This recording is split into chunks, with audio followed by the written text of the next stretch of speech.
Hello dear students, कैसे हैं आप लोग। तो आज हम लोग अंडर रूट 3 को नंबर लाइन पर लोकेट करना सीखेंगे। अंडर रूट 3 को संख्या रेखा पर प्रदर्शित करना सीखेंगे बच्चों। तो बच्चों हम क्या करेंगे, ये हमारे सामने ये एक संख्या रेखा है। इस संख्या रेखा में से हम क्या करेंगे कि हमें अंडर रूट 3 को नंबर लाइन पर रिप्रेजेंट करना है। तो हम यहाँ पर 3 लेंथ कॉपी कर लेंगे या 3 लेंथ की एक लाइन कट कर लेंगे। इस लाइन पर ही हम 3 लेंथ की 3 लंबाई की एक लाइन हम काट लेंगे बच्चों। तो बच्चों ये हमने लंबाई 3 प्रकार में भर ली। ये अब हम इतनी ही लंबाई के चाप यहाँ पर लगा देंगे बच्चों। इतनी ही लंबाई के बच्चों चाप हम यहाँ पर लगा देंगे। तो ये बच्चों मैंने लगा दिया। ये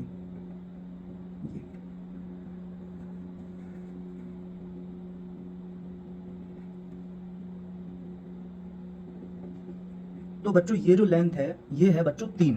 ये लेंथ बच्चों कितनी है, 3। मैं इस पर नेमिंग कर देता हूँ। ये पॉइंट ए है बच्चों और ये पॉइंट बी है। तो ए बी जो हमने लिया है बच्चों, इधर लिख देता हूँ बच्चों मैं। ए बी जो हमने लिया है वो हमने लिया है 3 लेंथ का।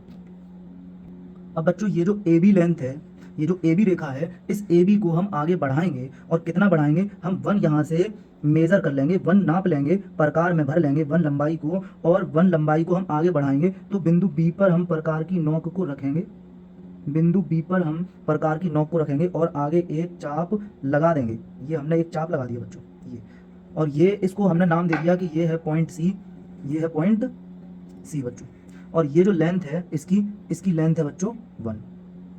और यहाँ से लेके यहाँ तक जो लेंथ है, ये लेंथ है बच्चों 3। अब जो टोटल बच्चों AC की जो लेंथ आ गई है, वो लेंथ कितनी आ गई है AC की, 3 और 1 4। AC की लेंथ आ गई है बच्चों 4। अब हमें AC का मिड पॉइंट चाहिए, ठीक है। AC का मिड पॉइंट चाहिए, AC का मध्य बिंदु। तो जो AC का मध्य बिंदु होगा कितना हो जाएगा, देखते हैं बच्चों। जैसे बच्चों एक संख्या रेखा है, ये इस पर हमने पॉइंट ले लिया, एक ये ले लिया, एक, फिर ये एक, फिर ये एक कदम और आगे, फिर ये, और फिर ये। तो हम कहेंगे 0 1 2 3 और 4 बच्चों। अब आप देखो इसमें ये क्या है, A और ये है C। तो AC का जो मिड पॉइंट है वो बच्चों क्या है, देखो ये 2 वाला जो पॉइंट है ये मिड पॉइंट है। इस 2 के इधर 2 पॉइंट है, इस 2 के इधर 2 पॉइंट है, ठीक है। तो AC का जो मिड पॉइंट होगा वो बच्चों 2 होगा, बिंदु 2, बिंदु 2, बिंदु 2 होगा। अब हम बच्चों प्रकार की सहायता से ए सी का मध्य बिंदु ढूंढेंगे। वो तरीका क्या होता है कि हम ए सी को समद्विभाजित करेंगे। ए सी का समद्विभाजक हम खींचेंगे, ए सी का समद्विभाजक हम खींचेंगे बच्चों, ठीक है। ए सी का बाइसेक्टर हम ड्रॉ करेंगे बच्चों। तो बच्चों हम लोग क्या करेंगे कि ये जो AC लंबाई है, AC लंबाई है, इस AC में आधे से ज़्यादा प्रकार में हम लोग दूरी भर लेंगे।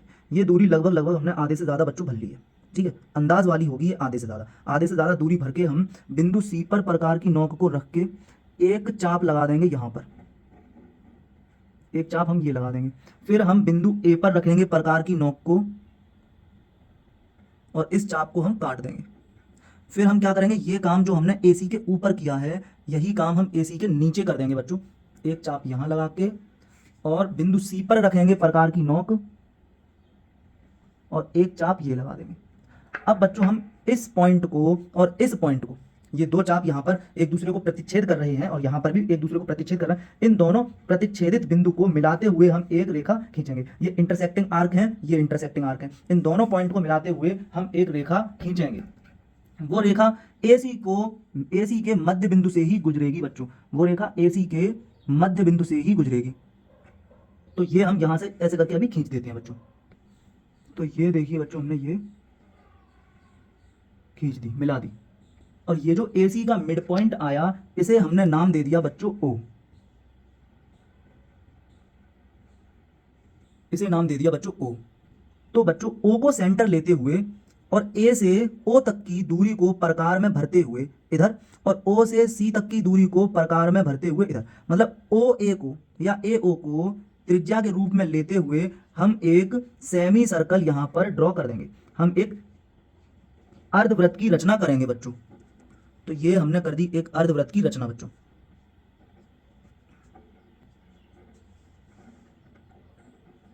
ये बच्चों दिख पा रहा होगा, मैं आपको डार्क करके दिखा रहा हूं।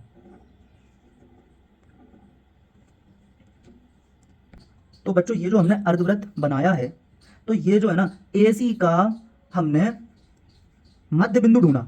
AC का हमने आधा किया, आधा AC का इधर गया, आधा इधर गया। तो जो AC का आधा AO है वो बच्चों कितना है, वो 2 है, क्योंकि 4 का आधा 2 होगा, 2। तो ये बच्चों जो AO है वो इस अर्धवृत्त की त्रिज्या है, जो कि कितनी है, जो कि AO 2 है बच्चों। तो इस अर्धवृत्त की त्रिज्या कितनी है बच्चों, 2 है, ये हम ध्यान रखेंगे। अब बच्चों हमारा काम खत्म हुआ, क्योंकि A से B तक की जो दूरी थी वो 3 थी। अब इस बिंदु B पर हम जो 3 दूरी थी B पर हम क्या करेंगे, एक लंब खींच देंगे। वो लंब इस अर्धवृत्त को जिस जगह कट करेगा वहां तक की लेंथ ही होगी बच्चों √3। तो बच्चों बिंदु B पर हमें खींचना है 90 अंश का कोण। तो ये जो बिंदु है, इस बिंदु को चांदे के इस बिंदु को हम बिंदु B के ऊपर रखेंगे, और जिस तरह से 90 अंश का कोण चांदे की सहायता से, प्रोट्रैक्टर की हेल्प से बनाया जाता है, वैसे ही हम बना लेंगे बच्चों। और तो कुछ इसमें है नहीं खास, इस तरह से। अब हम क्या करेंगे, यहां पर एक पॉइंट लगा देंगे 90 पर। ये हमने लगा दिया 90 पर एक पॉइंट। तो ये बच्चों हमने मिला दी इस तरीके से। तो बच्चों ये जो लंब हमने बिंदु B पर बनाया, जिसने इस अर्धवृत्त को यहां काट दिया है, इसी लंबाई को, इसी लेंथ को बच्चों हम बोलेंगे √3। इसी लेंथ को बच्चों हम लोग √3 बोलेंगे बच्चों।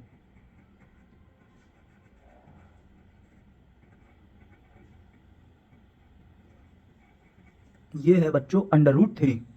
अच्छा बच्चों, अब हम गणितीय रूप से, मैथमेटिकली ये प्रूव करेंगे कि ये जो लेंथ है ये √3 ही है। ये बिल्कुल राइट है, ये हम प्रूव करेंगे। कैसे करते हैं, देखो बच्चों, हम जानते हैं कि O बिंदु से लेकर A तक की जो दूरी है वो 2 है। इस पॉइंट से इधर कितना है, 1 2। इस पॉइंट से इधर कितना है, 1 2। इधर दूरी 2 है, इधर दूरी 2 है। इसका मतलब बच्चों इस O पॉइंट से लेकर के B पॉइंट तक की दूरी हमें दिख रही है यहाँ पर कि कितनी हो रही है, हो रही है बच्चों 1 हो रही है बच्चों। अच्छा बच्चों, ये जो रेडियस है, एक रेडियस मतलब त्रिज्या, एक वृत्त के अंदर या एक अर्धवृत्त के अंदर जो त्रिज्याएं होंगी बच्चों, हम कितनी भी त्रिज्याएं बनाएं तो वो सारी त्रिज्याएं बच्चों बराबर ही होंगी। तो जैसे कि एक ये त्रिज्या है बच्चों, ये त्रिज्या है ये, तो ये त्रिज्या कितनी होगी बच्चों, ये कितनी होगी, 2, ठीक है ना। जैसे कि ये यहां से लेकर के यहां तक AO जो कि त्रिज्या है 2 है। अच्छा बच्चों, तो अगर मैं आपके सामने ये मिला दूं, इस पॉइंट को और इस पॉइंट को मिला दूं, O को और इस वाले पॉइंट को मिला दूं, O को और इस वाले पॉइंट को मिला दूं बच्चों, तो ये भी हमारे सामने कौन होगी, ये भी हमारे सामने त्रिज्या होगी बच्चों। ये भी होगी हमारे सामने कौन,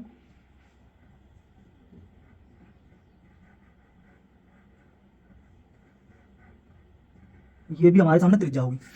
और इस त्रिज्या की जो लेंथ होगी, ठीक है ना, जो त्रिज्या की जो लंबाई होगी वो कितनी होगी, इस त्रिज्या की लंबाई भी 2 होगी, क्योंकि एक वृत्त के अंदर या एक अर्धवृत्त के अंदर जितनी भी त्रिज्याएं होती हैं वो सारी बराबर होती हैं। तो बच्चों हमें ये समझ में आया कि ये जो ट्राइंगल है, इसको मैं यहां ड्रॉ कर लेता हूं, यहां मैं बच्चों ड्रॉ कर लेता हूं। यहां पर इस ट्राइंगल के अंदर जो आधार है बच्चों वो 1 है, और जो बच्चों कर्ण है इस ट्राइंगल के अंदर वो 2 है, ठीक है ना बच्चों। तो मैं ये कहूं कि ये जो है ये C है, और ये जो है वो A है, और मैं कहूं ये B है, जो कि हमको नहीं पता। हमें पता है कि ये √3 है, ठीक है ना। अब हम इस B की वैल्यू निकालेंगे, इस √3 की वैल्यू, इस B की वैल्यू निकालेंगे, जो कि √3 आएगी। हमें पता है इस चीज का, ठीक है ना। देखते हैं लेकिन करके। हम जानते हैं यहाँ पर पाइथागोरस प्रमेय अगर लगाए हैं तो वो होता है कर्ण का वर्ग, कर्ण का स्क्वायर बराबर आधार का स्क्वायर प्लस लंब का स्क्वायर बच्चों। यहां से हमें चाहिए कौन, हमें चाहिए बच्चों B। तो B स्क्वायर अपनी तरफ अपनी जगह रहेगा, इक्वल अपनी जगह रहेगा, C स्क्वायर अपनी जगह रहेगा, ये A स्क्वायर इधर लेके आएंगे तभी B स्क्वायर अकेला होगा बच्चों। जब ये A स्क्वायर इधर लेकर आएंगे तभी B स्क्वायर अकेला होगा बच्चों। इस A स्क्वायर को इधर ले आए तो ये हो गया माइनस का A स्क्वायर बच्चों। तो हमारे सामने बात ये आ गई बच्चों कि जो B स्क्वायर आया, B स्क्वायर इक्वल्स टू आ गया C square minus A square, एक फॉर्मूले की तरह। तो बच्चों B स्क्वायर बराबर C की वैल्यू कितनी है बच्चों, C की वैल्यू है 2 और उसके ऊपर स्क्वायर, माइनस A की वैल्यू कितनी है बच्चों 1 और उसके ऊपर स्क्वायर। तो B square equals to 4 minus 1 हो जाएगा बच्चों। तो B स्क्वायर इक्वल्स टू 3 हो जाएगा बच्चों। तो B इक्वल्स टू बच्चों हो जाएगा √3। तो बच्चों ये हमें पता करना था कि B की वैल्यू मैथमेटिकली कितनी आ रही है, क्योंकि ये हमें पता था कि यहां से यहां तक की लेंथ हमें पता है, ये हम खुद बना रहे हैं। यहां से यहां तक की लेंथ 1 है, यहां से यहां तक की लेंथ 2 है, ये हमको नहीं पता था। हमने इसको पता किया, ये कितना आया √3। तो यही हमारा तरीका है बच्चों संख्या रेखा पर अपरिमेय संख्याओं को निरूपित करने का, ठीक है। मतलब कोई भी इरेशनल नंबर हो उसको नंबर लाइन पर रिप्रेजेंट करने का, लोकेट करने का, ये हमारे पास तरीका है, मेथड है बच्चों। तो उम्मीद करता हूं बच्चों कि आपको ये समझ में आया होगा। और कोई अगर डाउट हो तो आप कमेंट में पूछिएगा। तो बच्चों ये जो √3 की जो लंबाई आई है बच्चों, इस लंबाई को बच्चों हम अब संख्या रेखा पर निरूपित कर देंगे। जैसे कि हम क्या करेंगे, इस लंबाई को हम प्रकार में भर लेंगे। तो देखते हैं बच्चों, देखिए ये बिल्कुल ठीक है, एकदम फिक्स, ये मैंने ले ली है, प्रकार में भर ली है। अब हम ये कह सकते हैं कि इसी संख्या को अगर संख्या रेखा कहें तो हम क्या करेंगे, इस बिंदु पर हम रखेंगे प्रकार की नोक को और यहां से एक चाप बच्चों हम ये इस तरह से लगा देंगे। ये इस तरह से हम ये एक चाप लगा देंगे और ये चाप संख्या रेखा को जिस बिंदु पर कट करेगा वही बिंदु होगा बच्चों हमारा क्या, वही बिंदु हो जाएगा। जैसे ये बिंदु है, इस बिंदु पर कट किया तो यही बिंदु हो जाएगा बच्चों हमारा √3, यही बिंदु हो जाएगा बच्चों हमारा √3। अब हम चाहें तो, क्योंकि मैंने आपको बताया है कि हमने ये नाप रखी है, ठीक है ना, हम ये कहें कि ये हमारी संख्या रेखा है, ये भी कही जा सकती है, ये भी कही जा सकती है, ये हमारी संख्या रेखा है, बिल्कुल स्केल की तरह मैं ये ऊपर बना कर रख लेता हूं, फिर इसी में से मैं कॉपी करता हूं, इसी में से मैं मेजर करता हूं चीजें और यहाँ पर दूसरे वाले पर स्केल की तरह मैं ये इसका काम कर रहा हूं, चाहे मैं संख्या रेखा कह दूं चाहे मैं स्केल कह दूं, ठीक है, पैमाने की तरह। अब मैं क्या करूंगा, बिंदु 0 पर रखूंगा प्रकार की नोक को और मुझे √3 बनाना है, तो मैंने √3 यहां से नाप लिया, तो ये आ गया है बच्चों हमारे सामने √3। तो ये जो बिंदु है बच्चों, ये बिंदु हो जाएगा हमारा क्या, ये बिंदु हो जाएगा बच्चों ये पॉइंट, ये हो जाएगा हमारा √3 बच्चों।